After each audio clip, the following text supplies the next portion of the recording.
ये समाजवादी पार्टी की दी हुई मेट्रो का उद्घाटन है। मुझे खुशी है कि कानपुर के लोगों को मेट्रो मिलने जा रही है।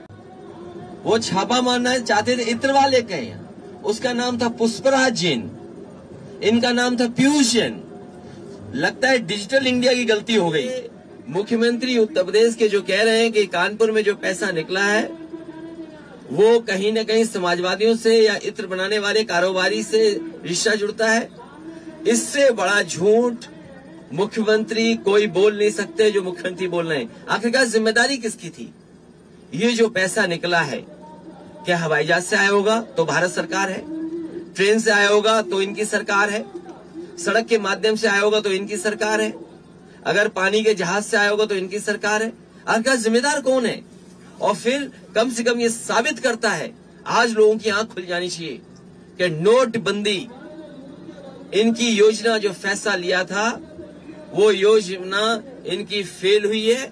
आखिरकार नोटबंदी का असर देखिए आप, आज भी नोट मिल रहे हैं। जिन्होंने ये कहा था कि नोटबंदी हो जाने के बाद कहीं भी काला धन नहीं होगा और भ्रष्टाचार खत्म हो जाएगा, तो आखिरकार इतने बड़े पैमाने पर पैसा कैसे निकल रहा है?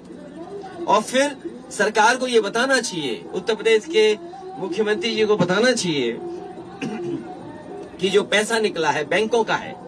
सुनने में आ रहा है कि नए 2000 की गड्डियां भी थी। जिन अधिकारियों ने छापा मारा है वो ये बताएं कि किन किन बैंकों से ये पैसा निकाला गया है। क्या नोटबंदी के समय इतने बड़े पैमाने पर 2000 रुपए के इकट्ठे कैसे हो सकते हैं? क्योंकि इसमें नोटबंदी के जमाने का भी पैसा है। और देखिए सरकार से क्या गलती हुई। पुष्पराज जैन ने जो इत्र बनाया था, आप लोगों के माध्यम से, पत्रकार साथियों के माध्यम से ये प्रचार किया गया कि वो समाजवादी पार्टी का है। दोपहर आते आते हमारे जागरूक पत्रकारों को भी समझ में आ गया समाजवादी पार्टी से कोई रिश्ता नहीं है, तो वो भी पलट गए दोपहर के बाद तक। सुबह तो यही हेडलाइन चल रही थी, समाजवादी पार्टी का इत्र कारोबारी। लेकिन मुझे खुशी है दोपहर आते आते हमारे पत्रकार साथी भी समझ गए कि समाजवादियों से कोई लेना देना नहीं है। आपको ये सोचना चाहिए कि गलत जगह छापा मार दिया। बीजेपी ने अपने ही कारोबारी पे छापा मार दिया, उसकी सीढ़ियां निकलवाइए। अगर एक एक भाजपा के नेता का नाम ना निकले तो बताइएगा। जो पीयूष जैन, जिनके वो घर में छापा पड़ा है, जिनके यहाँ अभी भी नोट निकल रहे हैं, अब तो नोट निकलना बंद हो गए हैं। बेसमेंट में नोट निकले, दीवालों में नोट निकले, लॉकर्स में नोट निकले। जिम्मेदार कौन है? वो छापा मारना चाहते थे, इत्र वाले कहे, उसका नाम था पुष्पराज जैन, इनका नाम था पीयूष जैन। लगता है डिजिटल इंडिया की गलती हो गई। पुष्पराज जैन की जगह पीयूष जैन आ गए, तो पीयूष जैन के यहाँ छापा मार दिया। और सोचो क्या निकला। सोचिए, उत्तर प्रदेश में इतना रुपया किसी का नहीं निकला होगा। जो सरकार में है वो बता सकते हैं रुपया कहां से आया है। जिनकी बैंकें हैं वो बता सकते हैं कि बैंकों से पैसा कब निकाला गया है। और अगर नई नई गड्डियां निकली हैं उसमें, तो जिस बैंक की गड्डी पर नाम लिखा होगा, जिस बैंक से निकला होगा, वो बैंक बता सकती है कि किस समय निकाला गया है। उसकी पर्ची पे भी लिखा होगा कि किस ब्रांच की है, किस तारीख की वो गड्डी है, और नंबरों से सरकार जान जाएगी आखिरकार कहां से निकला है पैसा। तो सोचो सरकार स्वीकार करेगी कि नहीं करेगी कि जो व्यापारी कहते थे और जो आम लोग कहते थे कि नोटबंदी से अर्थव्यवस्था नहीं बच सकती, नोटबंदी ने उनकी योजना फेल हुई है। जीएसटी जिस तरीके से लागू होनी चाहिए थी, जिस तरीके से जीएसटी का व्यापारियों को लाभ पहुंचना चाहिए था, वो जीएसटी भी योजना उनकी फेल हुई। मुझे उम्मीद है चुनाव समय पर होगा। चुनाव आयोग जो कहेगा, या जिस तरीके से ओमिक्रॉन दुनिया में फैल रहा है, जो नियम बनेंगे उसका पालन समाजवादी पार्टी करेगी। 16.5 लाख जो नाम कटे थे उससे क्या संतोष है? जो कार्रवाई अभी की है, अभी 5 तारीख को जब फाइनल लिस्ट निकल करके आएगी, उसके बाद भी लगातार जो नियम है उसके तहत वोट बढ़वाना घटाने का काम समाजवादी पार्टी करेगी। और जो शिकायतें थी उनको भी देने का काम चुनाव को किया है। सर, बेरोजगार शिक्षकों ने लोक भवन पर हमला बोल दिया। अभी आधा घंटा पहले उन्होंने नारा लगाया कि रोजगार दो, रोजगार दो।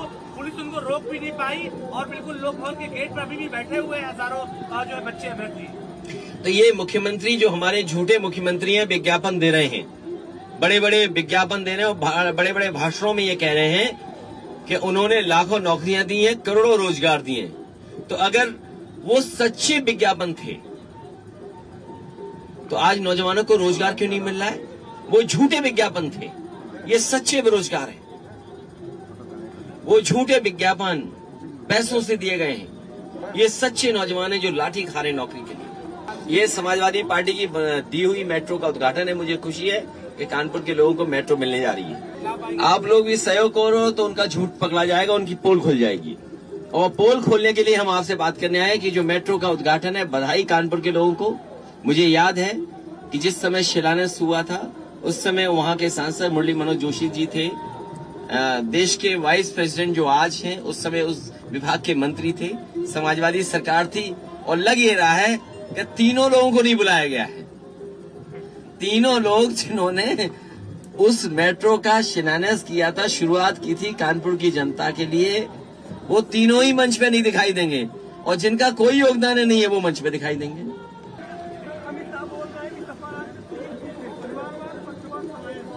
जिनका परिवार नहीं है वो परिवार का दुख दर्द नहीं समझ सकते। इसीलिए लाखों लाख मजदूर पैदल चल के आए थे। अंत्येष्टि में लकड़ी नहीं मिल पाई थी। यही झूठे मुख्यमंत्री थे जिन्होंने टीन शेड लगा करके दाह संस्कार होने वाली जगह को रोका था कि इनकी पोल न खुल जाए। परिवार वाले ही दुख परिवार वालों का समझ सकते हैं।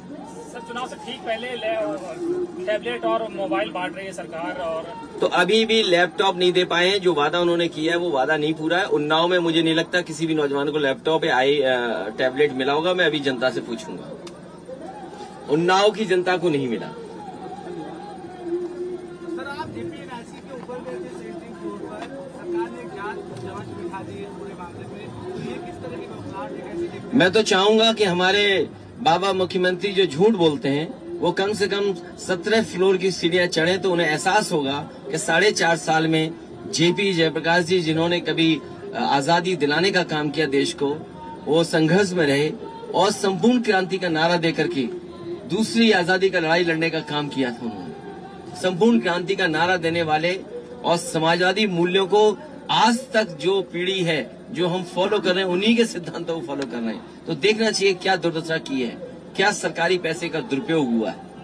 उन्नाव की धरती जो हमारे क्रांतिकारियों की धरती रही है, कलम और तलवार की धरती रही है, वहां से एक अगली भविष्यवाणी भी करता हूं। अगर जो बात आप कह रहे हो कि जो भी भविष्यवाणी की है वो ठीक निकली है तो एक और भविष्यवाणी समझ लो, समाजवादी सरकार बनने जा रही है। पूरी तरीके से किसान, नौजवान, व्यापारी, हर वर्ग के लोग तैयार हैं इस भारतीय जनता पार्टी को हटाने के लिए। ये वही जगह है जहां पर हजरत मोहानी जी ने जन्म लिया और इंकलाब का नारा दिया। उन्नाव में इंकलाब होगा, 22 में बदलाव होगा। उन्नाव से इंकलाब होगा, 22 में बदलाव होगा।